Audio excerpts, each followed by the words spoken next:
Welcome back, everyone. For our next session, we have Mr. Lokesh Kumar, industry expert, as the moderator. Joining him on stage are Mr. Manish Swaroop, Chief Executive Officer, Commercial and Retail Business, Signature Global; Mr. Rohit, Vice President and Head South Asia, the Ascott Limited; Mr. Sharad Bhargava, Head of Development, Eurasia, Wyndham Hotels and Resorts; and Ms. Shveta Jain, Managing Director and Head of Residential Services, India, Savills. Please give them a round of applause. Right. We've had an impactful last few weeks. Despite geopolitical tensions, India has emerged strong fundamentally, stable politically, and growing economically. This is clearly backed by strong domestic consumption and the progressive evolution of society at large. India has emerged Atmanirbhar in the tourism sector, with domestic tourism taking the lead, coupled with weddings and MICE as segments adding tremendous value. To top that, India is also turning out to be a key contributing market for outbound traffic to key destinations all across Europe, Middle East, not so much in the Q1, but hopefully later in the year it would recover, and Asia. Therefore, setting the context for our discussion, the Indian traveler has become even more discerning and exposed to the highest levels of service across the globe provided by the best of global and homegrown hospitality brands. This has led all of us to look at the evolving behaviors of consumers, analyze potential gaps, and look at emerging asset classes in hospitality. Efficiency in every business is key, and visibility of annual KPIs is breaking down to quarters, months, days, and even hours in some businesses. Time, therefore, is luxury, and one clear gap that emerges is to help consumers live better and utilize post-work hours with family or self in the most efficient fashion, whilst not being on a holiday, but still being able to rejuvenate at the end of an efficient workday. Therefore, is there an asset class that hospitality can offer to fulfill this need gap? I'm now going to introduce my panelists to discuss and help me find answers to some of these pertinent questions. Please welcome Ms. Shveta Jain. She's been almost 3 decades in the business of residential consulting with IPCs like Cushman and Wakefield, and is currently the head of the residential business for Savills India, and will provide us extremely valuable insights on consumer behavior, emerging asset classes, cities of interest, and emerging operating models. We also have on the panel, just to my left, Mr. Manish Swaroop, a chartered accountant who started with Grant Thornton and PwC, took companies from restructuring them to IPOs, grew the Heinz portfolio over the 9 years that he spent with them, and currently heads up Signature Global as CEO, developing multiple mixed-use projects, with one of the projects being a co-located hotel and branded residence and a standalone branded residence, which we'll speak about as we go along. I have 2 brands being represented on the panel. One of them is Mr. Rohit. He spent almost 3 decades in the hospitality business, working with the finest luxury brands like Oberoi and Hilton, and now heads up growth and operations for one of the finest Asian brands, Ascott. Rohit will provide us visibility on how they see the India market, their brands, what is existing, what are the new ones that are coming in, the branded residences projects that they're looking at in Asia, operating models, finer nuances of managing owner and operator expectations. And finally, I have Mr. Sharad Bhargava, who leads development for Wyndham Hotels, a group. He's also been in the development function for many years for Fortune Park and Sarovar group of hotels. Will also provide us insights on how they look at India and the emerging asset classes from luxury and mid-market perspectives across asset classes and brands in their repertoire. I will also request him to shed some light on how brands will differentiate moving forward, managing owners' expectations, service, return on investment, and the sheer pride of the developer being associated with a reputed brand. I think I've spoken enough. I'm going to go straight to my panelists now and open the discussion. With you, Shveta, first. How do you see demand evolving for an asset class like branded residences? And what key macro trends do you see globally and locally? Thank you, Lokesh. I'm sort of happy to be here, and we'll talk a little bit about the current market landscape, as you said. So let me just start by saying that branded residences sit at the top tier of the luxury market, luxury residential market. Let me put it by saying that it's really the new address, for the luxury market. And if I just look at the overall evolution of branded residences globally, so there were about 600 schemes, branded schemes, and over the last decade, we've seen them growing to 1,300, and it's forecasted to actually grow to 2,000 by 2030. Now, this is sort of immense growth as far as the number of developments are concerned. There are a combination of both hotel-led, some coexisting with hotels, some standalone developments, and parallelly also some lifestyle-led branded developments. Now, of this growth, Asia Pacific is actually accounting for one of the largest, supply market share over the last decade. Right. And the two markets which have been very active have been Vietnam and Thailand. India still remains underpenetrated in that sense.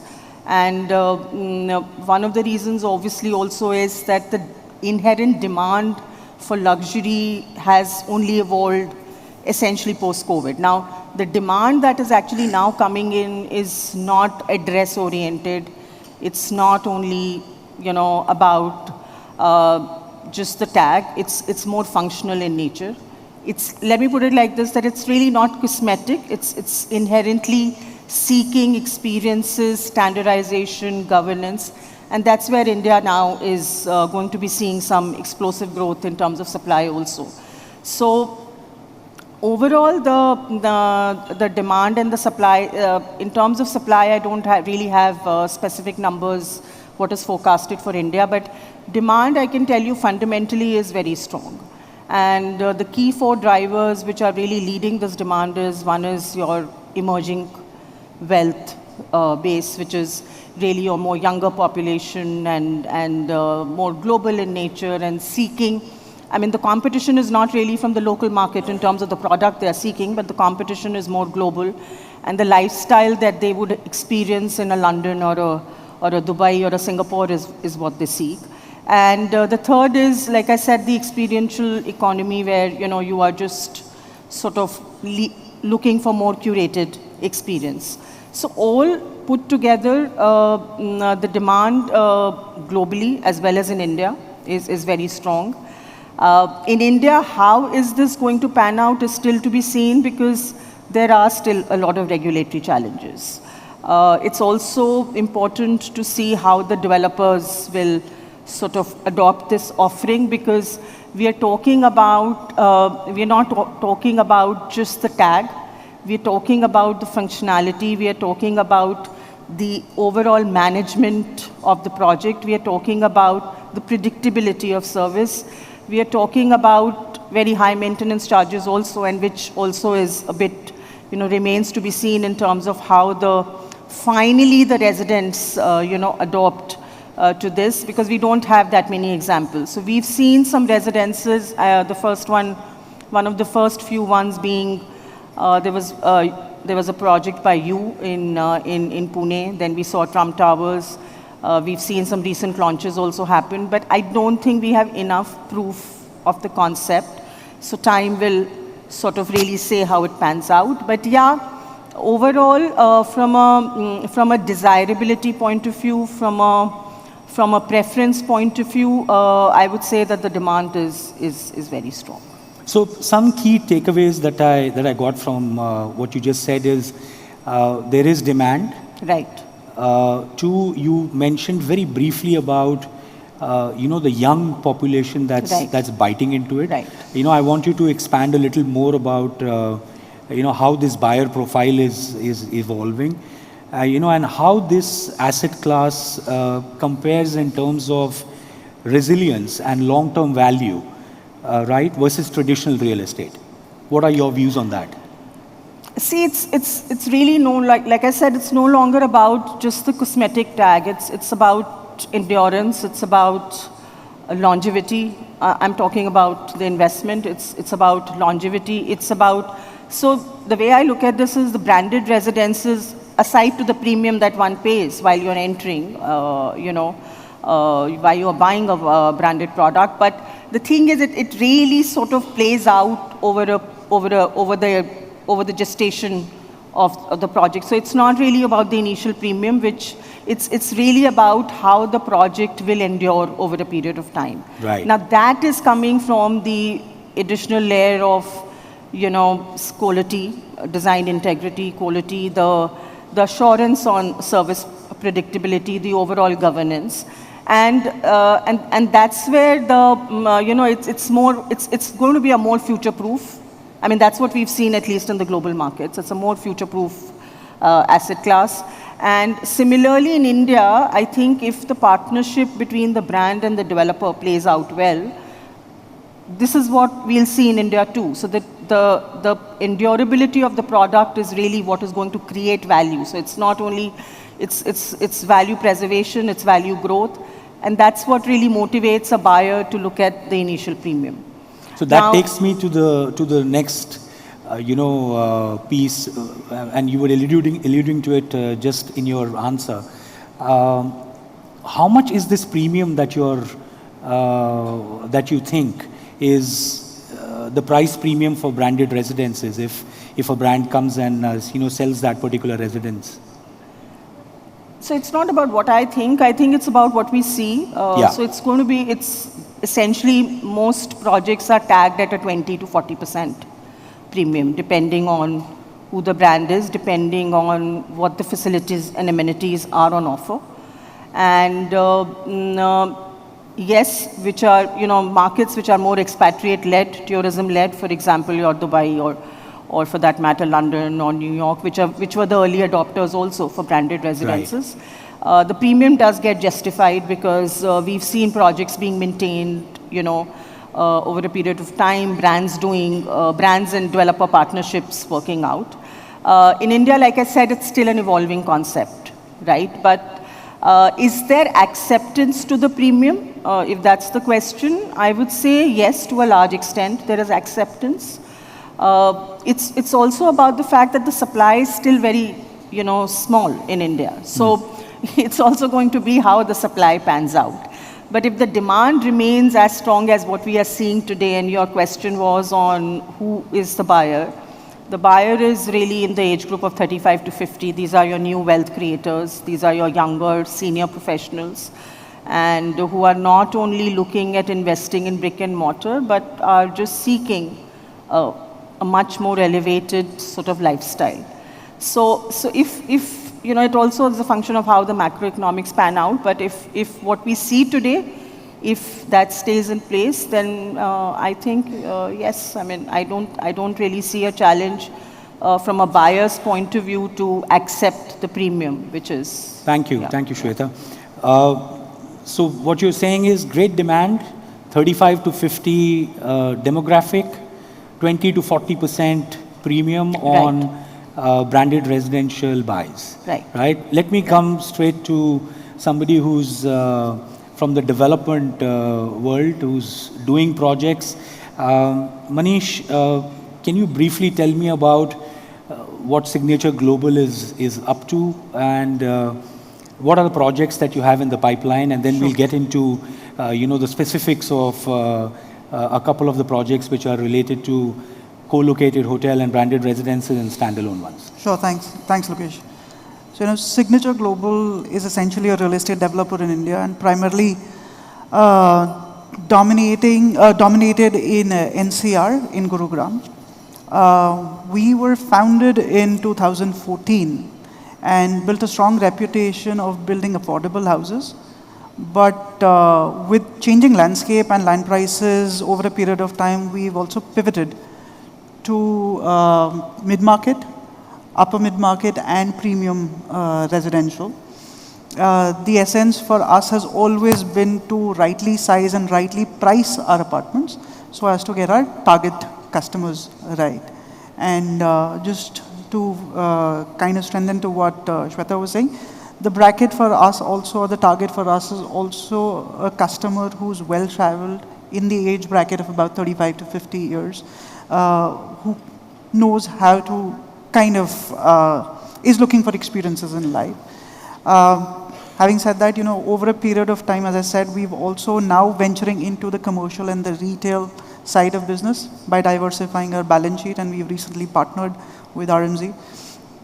The essence is really for us to build larger townships / ecosystems which are self-sustainable in its own self, and where your circle of life is kind of limited. You are providing all the amenities and services within that larger ecosystem to your customers who are living in that area or micro market, as one may say, so that one of the most important kind of assets that we as professionals, as individuals today value the most is probably time, which needs to be well spent and efficiently spent. Absolutely. So the essence for us is essentially to build developments which are integrated in its own self, including mixed land use projects via the commercial and the retail project that we are going to launch soon, where we will probably have all the 4 asset classes, including offices, retail, a hospitality asset, and residences, whereby the picture of having a co-located hotel and branded residences comes into picture. So yeah, that's really the ethos and foundation of Signature Global, where we are coming from and what we are intending to do. So just to get my bearings right, you're looking at projects only in the National Capital Region for now?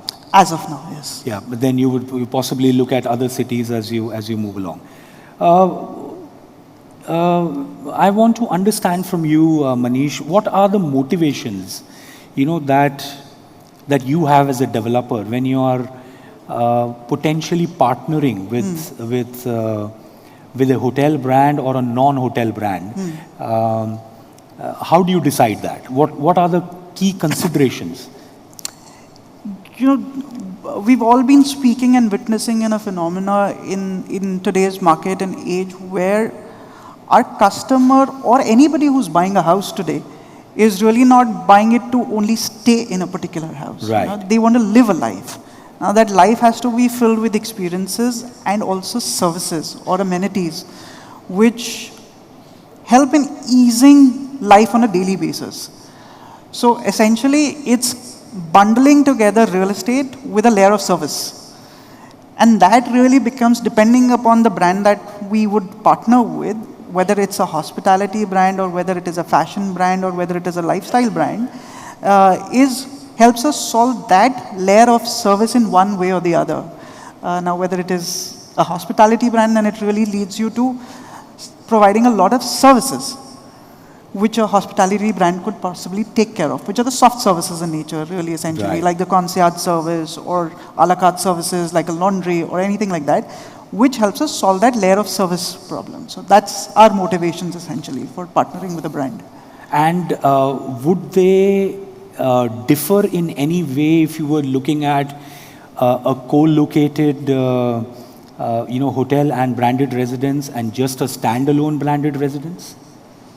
To a certain extent, yes, because the ethos and ideology of the brand is very different, right? When you're looking at a standalone branded residence, it may or may not be from the house of a hospitality brand. Right. It may be a fashion brand. It may be a lifestyle brand. Right. So the complexities of development obviously keep changing because the communication is very different to the customer. The choice of the customer is very different.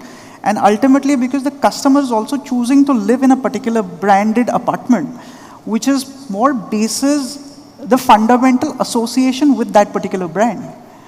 Now, if that particular association with that brand is of efficiency, then you have to market that and build that development in a particular manner. It has to be focused on efficiency and design. If it is with a hospitality brand, then the kosher is, or what is par for course is providing the necessary services. If it's a lifestyle brand, then we would obviously focus on efficiency and performance of the residents. So the development style and the complexity really differs from your association and ideology that the brand brings onto the table. So in a way, you're also hinting that if it's a standalone branded residence, it's a community you are creating in a way, Correct. which relates to that particular brand ethos. Correct. And which is what is the driving factor for that particular owner or buyer of that particular asset in that particular, branded residence complex. So that's like a common thread to my mind, because whether it is the hospitality brand or a fashion brand or a lifestyle brand, we like to live in communities with like-minded people. That's human nature, right? So if you associate with a particular ideology of a brand, you would like to stay with a community of that kind of a nature. Oh, very well said. Thank you. One other question I have, which I think, Shveta, you can also allude to once Manish gives me his take on it, is that, how do branded residences impact the pricing of the project, right? And also, does it have any impact on the absorption rate? So I guess that's also a factor of the brand that you get into, because there is obviously a price premium that as a developer we would expect for multiple reasons. It's also about the cost of development goes higher when you associate with the brand, right? So the amenities and the service standards really go up. You need to provide for them. Plus, there are various fees that need to be paid. So there has to be a premium for the fees, because you ultimately got to recover to a certain extent. So there is a price premium, and it's kind of in the same range that probably Shveta said. It's 20 to 30%. So Shveta, is it fair to assume that there's a premium to be paid on the cost of development, then there is a fee on top of that, and then there is a brand premium on top of that, which is anywhere between 20 to 40%. Thereby enhancing the value of the product by that much more, and there is a market for that for people to buy? No, so like, see, the brand premium is naturally, one key part of the overall pricing structure. But to say that there is a layer of, premium over better quality, that is a part of the brand premium. Right. Right. So we do have non-branded developments, which may be very high quality, uber luxury developments. So by virtue of the facilities that they offer and by virtue of the quality that they offer, the price could already be an elevated price in the same neighborhood. You may have two projects, one coming at a 10% premium over the other because of the overall, quality of the project. So I don't think it's fair to say that there are that many layers to the pricing structure. Yes, of course, the moment there is a brand association, there is a fee attached to it, which he is better, well placed to, sort of better placed to explain. But from my point of view, is there acceptance to that sort of incremental pricing? The answer is both a yes or a no. So I think there is acceptance to the incremental pricing if the product genuinely, it's not only about the brand attachment, is genuinely offering value. And that's where I feel developers have to be very conscious about that it's not just a name-sake collaboration, but there is inherent value which you're able to deliver to the consumer, because now the customer is very discerning. Right? It's not about, like I said in the beginning also, it's not only about bragging rights. It's not only about, pride is, yes, one key part of it, but that's not the only thing. You are looking at how your life will ease out. It's convenience, it's functionality, it's your lifestyle, it's your well-being, and wellness is also, again, something which is at the forefront. So, and not to say that non-branded developments can't offer that, but they'll be far and few. And I think one clear, which something that I missed speaking about is that in some trust deficit markets, like for example India, a brand association brings that added layer of confidence and Right. trust. So that's, I think that's another reason why we'll see a massive explosion in India, because we are still reeling with, pre-RERA sort of challenges. And I think that's where, a brand coming in, which is obviously assumed that they would have done their due diligence in terms of the capital sort of being available by the developer to construct and their ability to offer a certain quality and so on and so forth. So that naturally adds to the overall confidence for the buyer. Thank you, Shweta. And the brand is coming in right now. Thank you for your patience, Rohit and Sharad. Rohit, Ascott is a fairly newer brand in this market. Of course, you have some assets that you already operate here. There are many assets in the pipeline. I know Serena is sitting somewhere here along with Arpit, and they have a massive development plan for the future. Can you throw some light on what are your plans? What are you up to? And what are the various types of products you're bringing in? And what are your operating models? Well, thanks for the opportunity. I think there's a lot to talk about when it comes to Ascott. To begin with, I think everyone knows Ascott has had a trusted, long-standing reputation of delivering premium living spaces. And we've been in the business for over 4 decades, right? It's a really long time. We currently, across globally, we have over 1,000 properties in 40 countries. It's a large portfolio. But to get to that point, I think it's important to understand, in terms of the evolution, 2 strategies that really changed this. So, till a few years back, for a long time, we were largely company-owned, company-operated. We owned the assets. The parent company says that, capital and land. Correct. So in fact, Pun was intended. Even in India, 2 of our properties are owned by us at the moment. So we moved as a strategy to an asset-light model a few years back. That's helped us to grow. The second thing that is also extremely important in our evolution is that we are currently anchored and focused on a flex hybrid hospitality model, which makes us more nimble and responsive to the evolving traveler needs across markets. Right.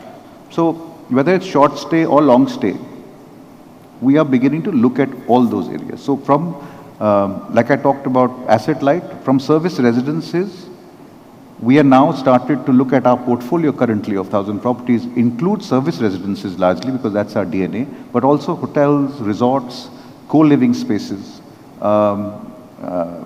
branded residences as we're talking about today, and lifestyle offerings as well, right? So in India, for example, as you were mentioning, we have 985 keys as of now in 7 properties across 6 cities. As we speak, we have 5,000 keys in the pipeline and growing, right? India, we have 3, basically we've got 3 brands, Somerset, Oakwood and Citadines. And we are looking at getting in Ascott, our flagship namesake, Oakwood Premier, and our very exciting lifestyle brand, Life. And if any of you have not had the chance to walk to that side, where the Life booth is, please do so. We've got some exciting merchandise. I'm pitching right now, but like this pocket square and other things, lovely stuff there. Dimitri should go and check out the Life booth. he would love it. But that's where we are right now. And in terms of expansion, I think, of course, everyone looks at the metro cities, but we're very, very eager and have already got a lot of projects in growth markets, which are in tier 2, tier 3 cities. And we're also looking at resort locations. Right. Shveta, you mentioned that branded residences as a market is concentrated more on the luxury side of things. Do you see there is a market for branded residences in tier 2 and tier 3 cities also? Well, I think in India right now, we don't have enough supply as far as our key top 6, 7 cities are concerned. So I think the first phase of supply will be concentrated in the top metros, and then followed by some of the more tourist-led leisure locations. Right. Because that's another segment which has seen a lot of activity post-COVID. And most of the supply that is at this point available, I would say, in your main markets, is non-branded. And so there is a very large opportunity because for these locations, people also seek short-term rental programs. I mean, they basically seek rental annuity. And that's where your branded products really play out well. So I see perhaps the tier 2, tier 3 being, a little later in the life Fair cycle. enough. Yeah. That's what I wanted to gather. Rohit, coming back to you, from an operator's perspective, what makes a branded residence project attractive? For us? For you. I think one is that, we are able to put our brand out there, right? The identity, loyalty of the residents in terms of a lot more lifetime orientation helps us with our platforms as well, which is Ascott Star Rewards, our loyalty program. So residents then become members of the program, and all that is helpful. Of course, the second most important thing is it creates an asset-light model for us. It gives us a revenue stream which is upfront, and that's always helpful. But more than that, I think from an Ascott perspective, it's attractive because we are as a legacy in service residences. So this, for me, when I look at it, even though we've started our journey only a few years back in branded residences, I think it was a long time coming because it's a natural extension. It is not something new that we're doing. It's just an extension of what... Absolutely. So I think branded residence for us, even from a service delivery perspective, is just a natural evolution. So Sharad, what is your view? How is Wyndham looking at branded residences? What have you been up to? How are the changing models emerging in your repertoire of brands as well as portfolio? Yes, good afternoon, everybody. I'm not going to talk global, but I'm going to talk more about our Eurasia region, which we take care of from our Gurgaon office. We take care of India, Nepal, Bhutan, Bangladesh, Sri Lanka. And we have seen tremendous growth in the region. We have about a dozen brands in India and in neighboring countries out of the 25 overall that we have worldwide. We've seen a lot of interest since we have set up our hotels from developers wanting to develop different kinds of products. And overall, numbers-wise, we are at about 155 hotels, which includes operating as well as in the projects, which totals to about 13,500 rooms. What I've seen lately Sorry, this is in the Eurasia region or the India? This is purely Eurasia region. Okay. Which includes neighboring countries that we cover. Right. How much of that is India? Well, India is just about to cross 100 hotels mark. We are at 95 right now.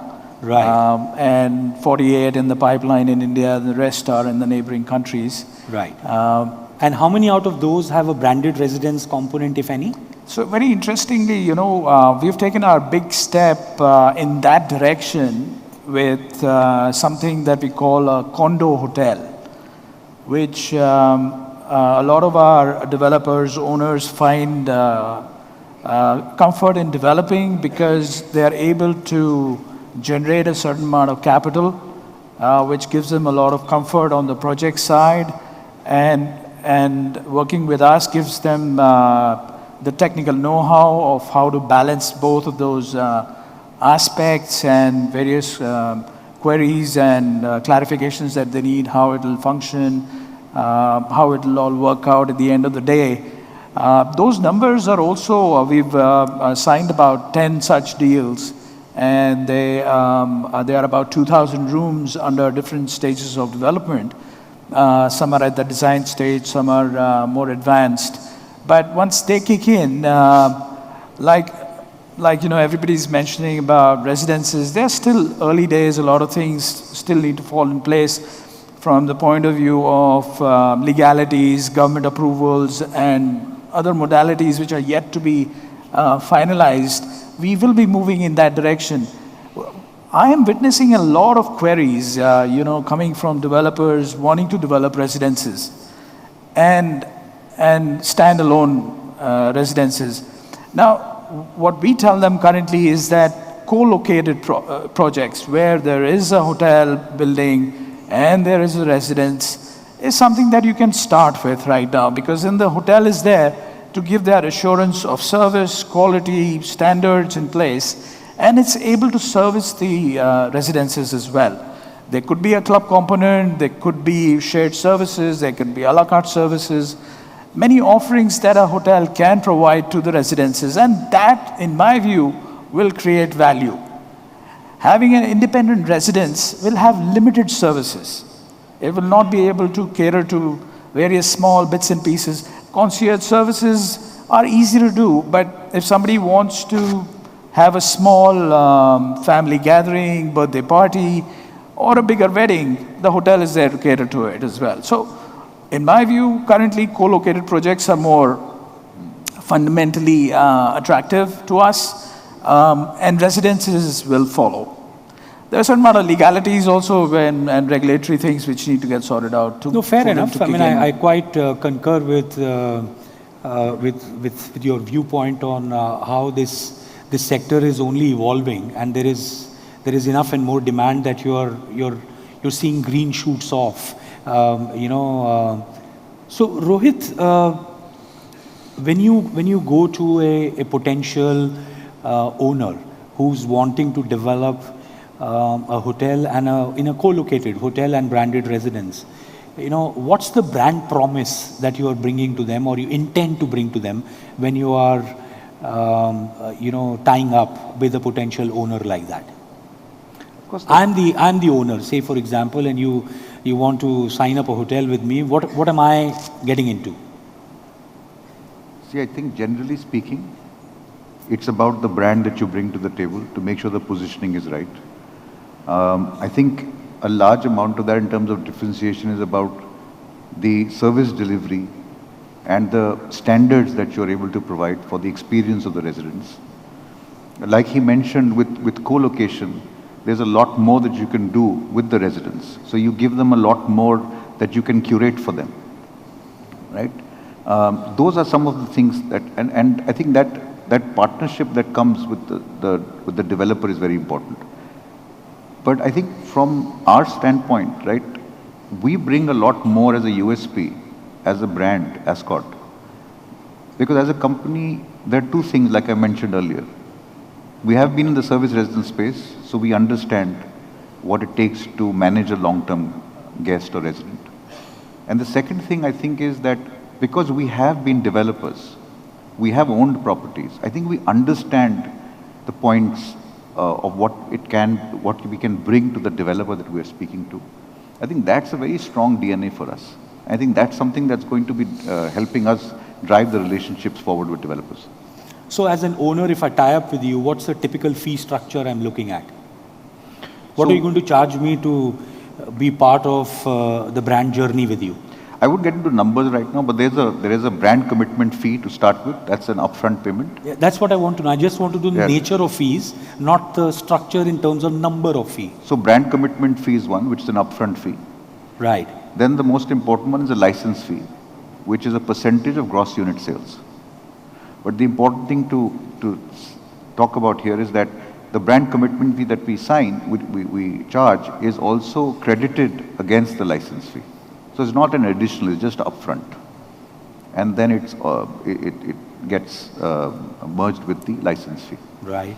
Other than that, depending on the agreement, and we don't need to talk about that right now, but there may be various models. And in those models, there might be constant monthly revenue streams. Right? That's another.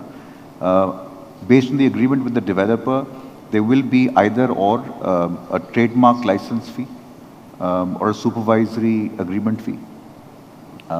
Other than that, it's not a fee, but there are a la carte revenue streams I think that we've been discussing, which is, as you mentioned, also concierge, laundry, transportation, that could be part of a revenue stream, but that's not a fee to the developer.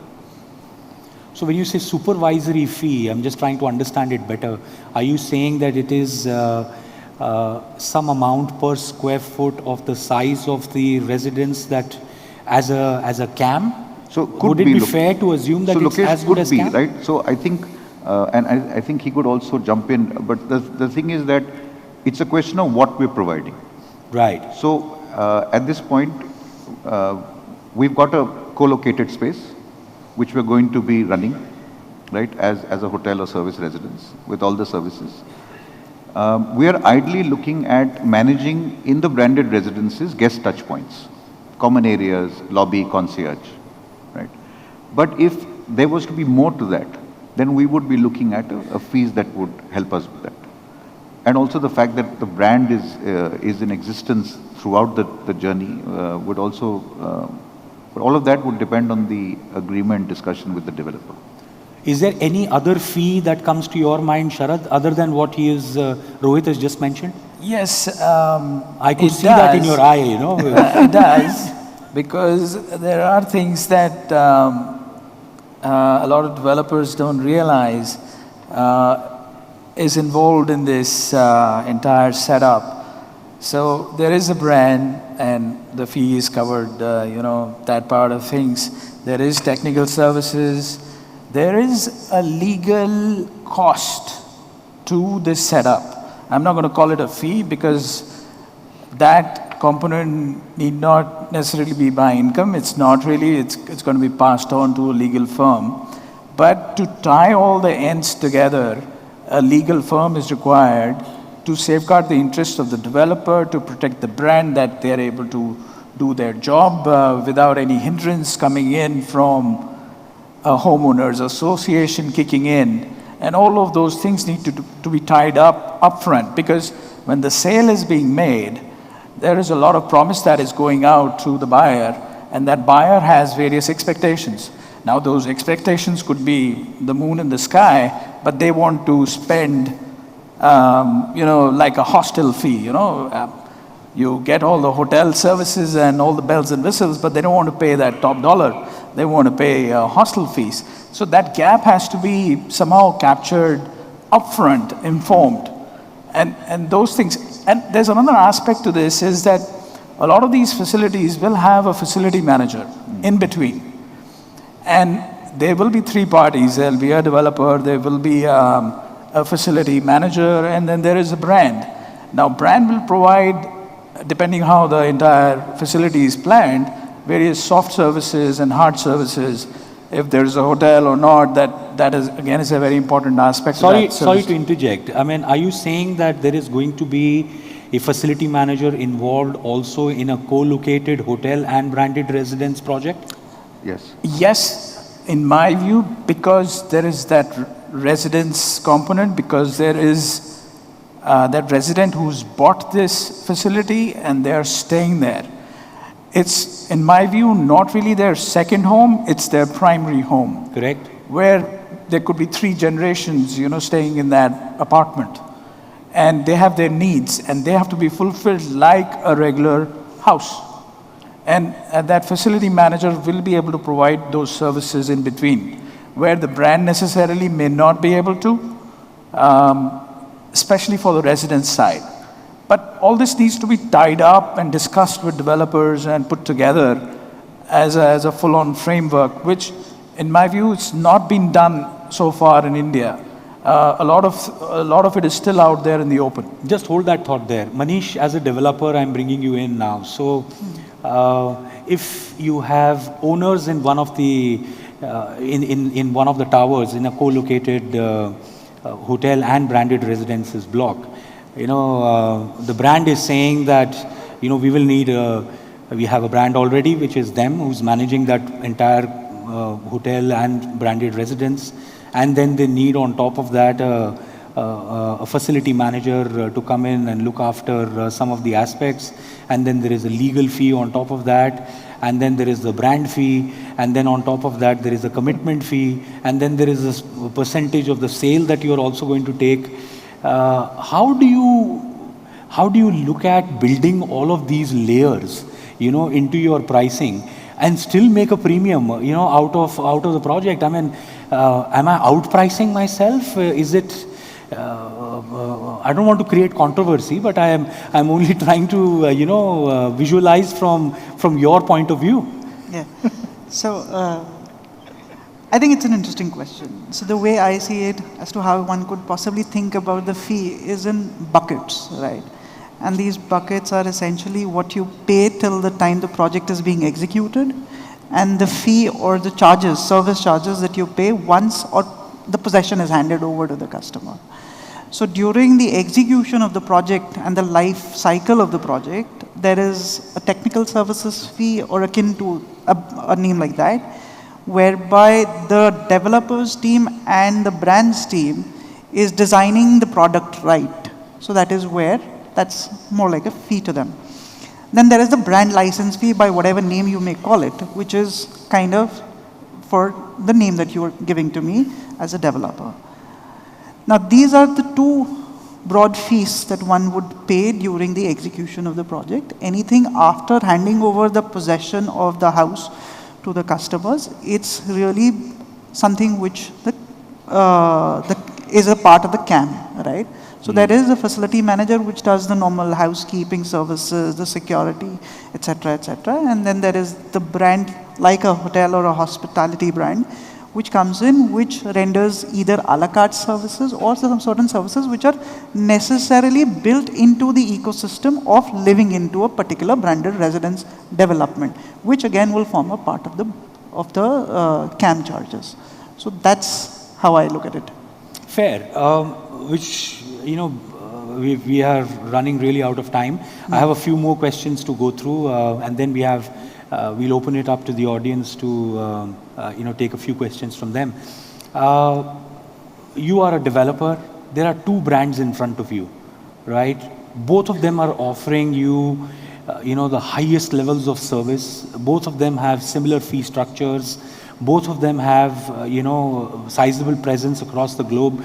Wyndham is one of the largest by hotel numbers across the globe.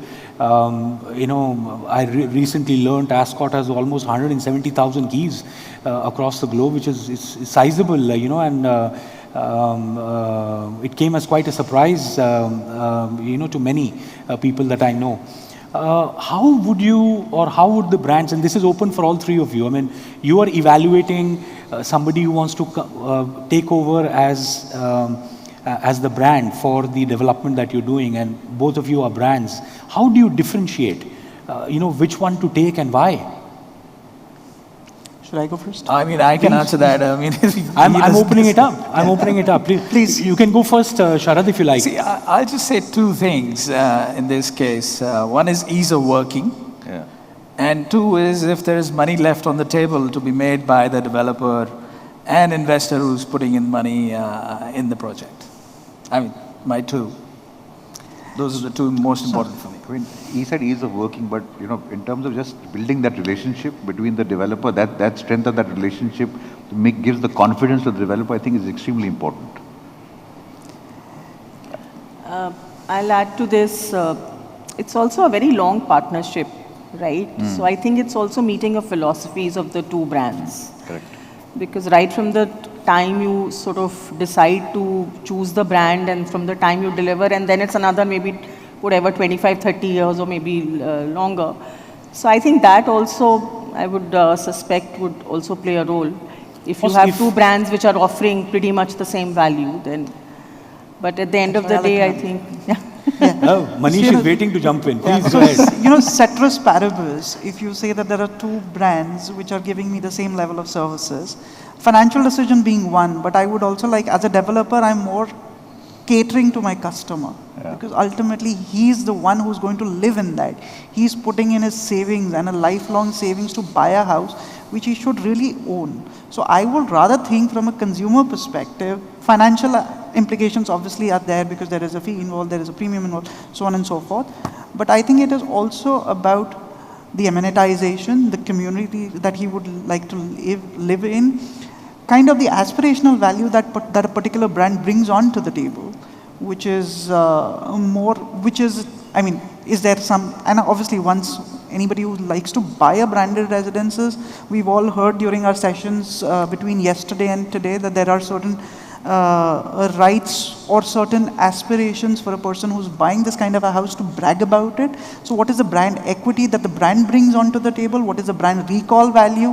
How does it impact the customer? So I think more importantly as a developer for me is to think from a perspective of the consumer as to what is it that he really wants. How lovely. If I were to be a developer and I'm just blatantly putting it out, wouldn't I be looking at between brands maybe who's able to provide me a higher premium on the sale value of the unit that I'm giving out to those owners?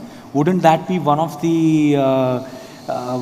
key criterias before I select a brand for my branded residences project? See, how do you define the premium? I think that is the question, right? The premium is being defined by the consumer.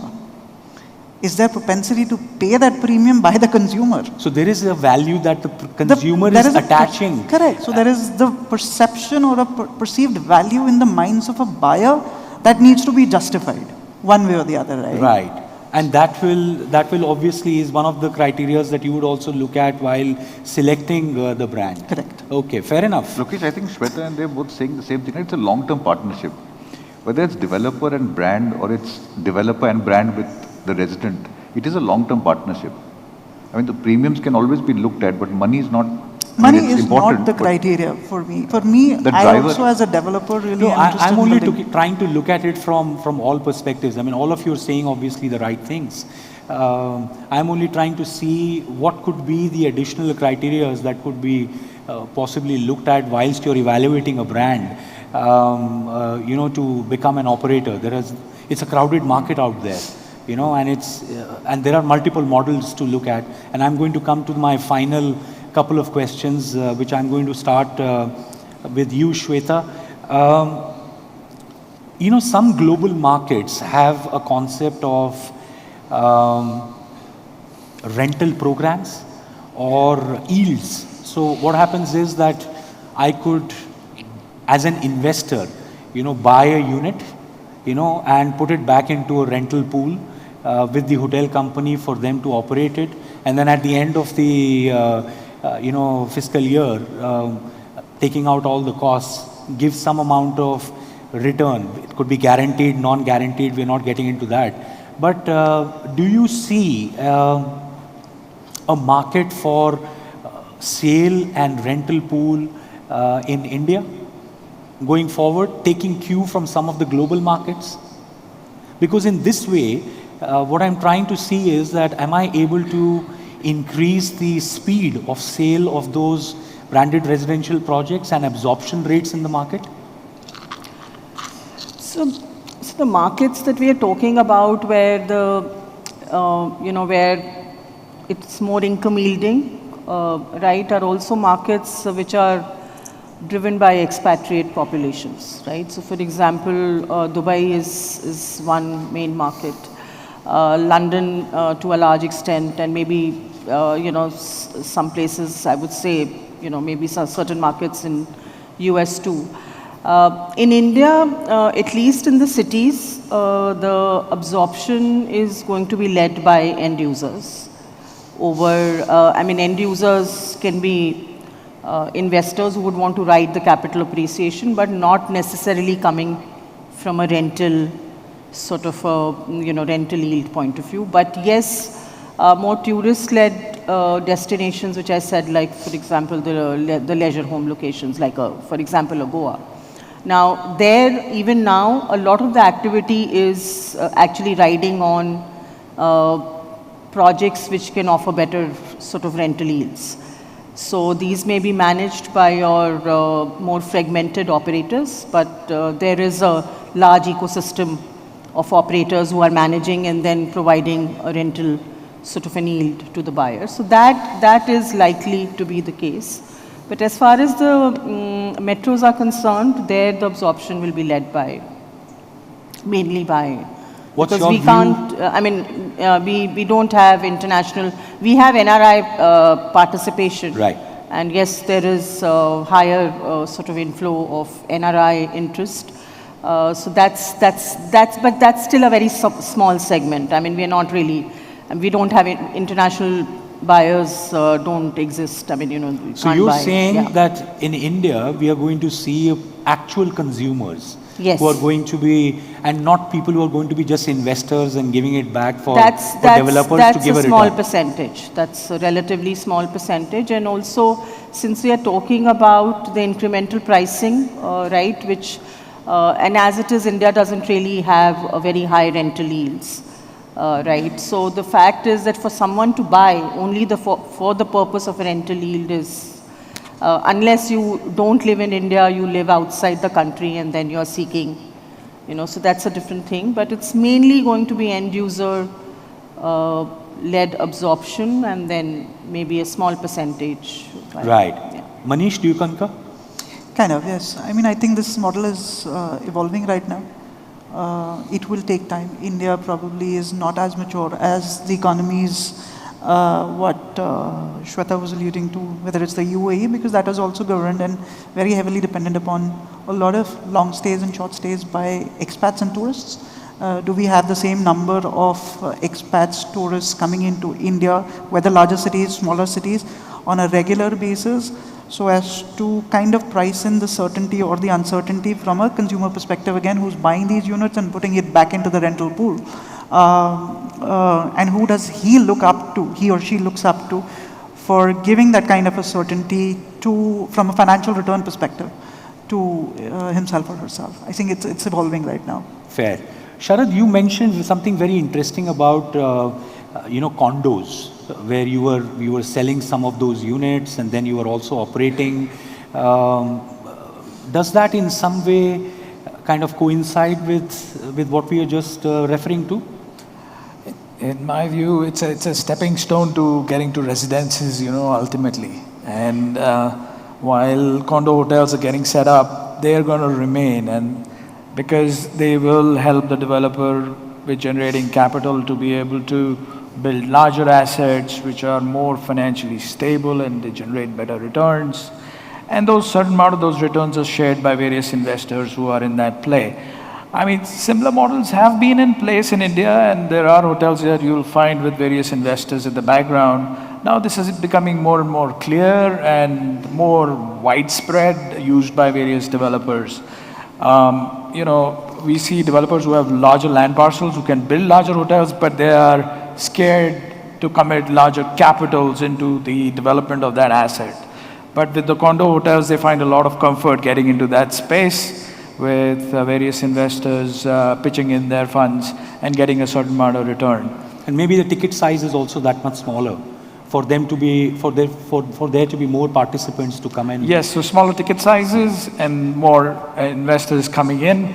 The other important aspect is to be able to handle them efficiently long term, to give them returns which are realistic, and they should be pre-informed what kind of returns they should expect. They should understand there is a stabilization period for a hotel where the returns may not be stable, but over a period of time they should be good. Right, I'm almost out of time. I'm going to quickly summarize. So from Shveta, great demand.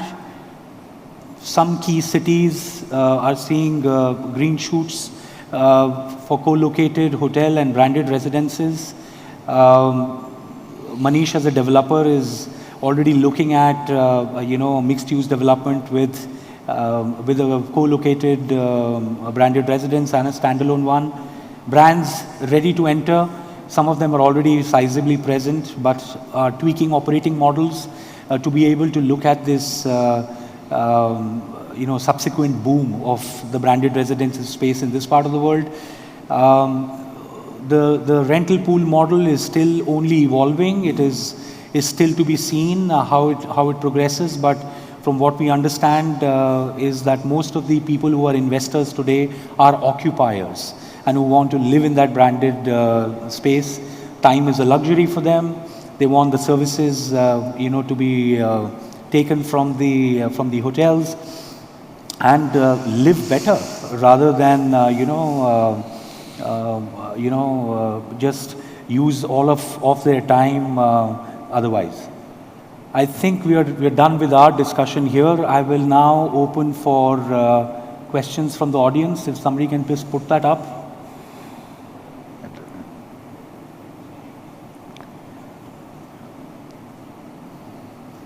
Oh, it seems everybody is quite clear on what we've discussed, and there are no questions. So we are now going to proceed for lunch. Suvarna, thank you very much.